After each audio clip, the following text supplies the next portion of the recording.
আচ্ছা, কখনো কি এমন মনে হয়েছে আপনি খুব আশা নিয়ে একটা কাজ শুরু করেছেন, কিন্তু কোনো কারণে সেটা সফল হয়নি? আর ঠিক ওই মুহূর্তে আপনার চারপাশের চেনা মানুষগুলো আপনাকে সান্ত্বনা দেওয়ার বদলে আড়ালে গিয়ে হাসাহাসি করছে, আপনাকে নিয়ে মশকরা করছে। আমাদের এই সমাজে একটা অদ্ভুত নিয়ম আছে ভাই। আপনি যখন কোনো কিছু না করে অলস হয়ে বসে থাকবেন, কেউ আপনাকে এসে এক মুঠো ভাত দেবে না।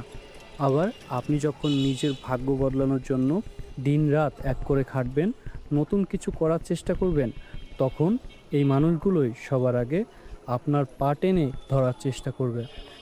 আপনার একটুখানি ভুল বা ব্যর্থতা পেলে তারা এমন একটা ভাব করবে যেন তারা আগে থেকে জানতো যে আপনাকে দিয়ে কিচ্ছু হবে না। কিন্তু একটা কথা সবসময় মাথার ভেতরে গেঁথে রাখুন, ব্যর্থতা কোনো অপরাধ নয়। ব্যর্থতা হলো সফল হওয়ার রাস্তায় একটা অবিচ্ছেদ্য অংশ। যে মানুষটা জীবনে কোনো দিন ভুল করেনি, সে মানুষটা নতুন কিছু শেখার চেষ্টাই করেনি। আমি যখন কোনো কাজে হোঁচট খাই বা মনের মতো রেজাল্ট না পেয়ে হতাশ হয়ে পড়ি, আমি ঘরে কোণে বসে আফসোস করি না। আমি চুপচাপ আমার সাইকেলটা নিয়ে ফাঁকা রাস্তায় বেরিয়ে পড়ি। রোদের মধ্যে যখন কপাল বেয়ে ঘাম ঝরে আর আমি গায়ের সবটুকু শক্তি দিয়ে প্যাডেল ঘোরাই, আমাকে একটা কথাই মনে করিয়ে দেয়, রাস্তার জ্যাম থাকবে, চড়াই উচ্চাই আসবে, পা ক্লান্ত হয়ে যাবে, কিন্তু থমকে যাওয়া যাবে না।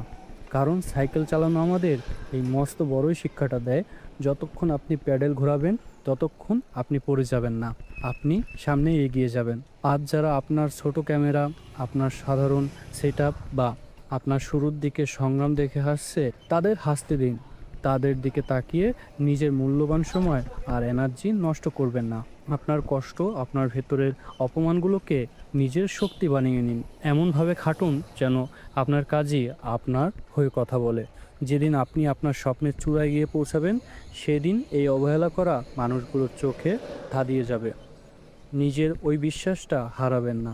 ভাঙা রাস্তা হোক কিংবা একলা পথ, নিজের চেনা ছন্দে প্যাডেল ঘুরিয়ে সামনে এগিয়ে যান। দিন শেষে জয় আপনার হতেই হবে। আজ কমেন্টে কোনো রকম লুকোচুরি না করে নিজের আত্মসম্মানকে সাক্ষী রেখে একটা কথা বলুন তো, মানুষের দেওয়া আঘাত বা অবহেলাকে পুঁজি করে নিজেকে এক রাজকীয় রূপে প্রমাণ করার এই জেদটা কার কার ভেতরে চিতার আগুনের মতো জ্বলছে?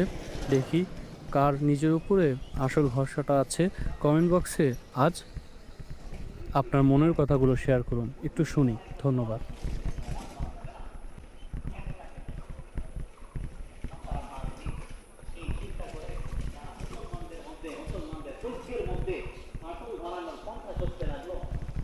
হযরত আবু বকর সিদ্দিক রাদিয়াল্লাহু তাআলা আনহু যখন খলিফা হন, ইহুদিরা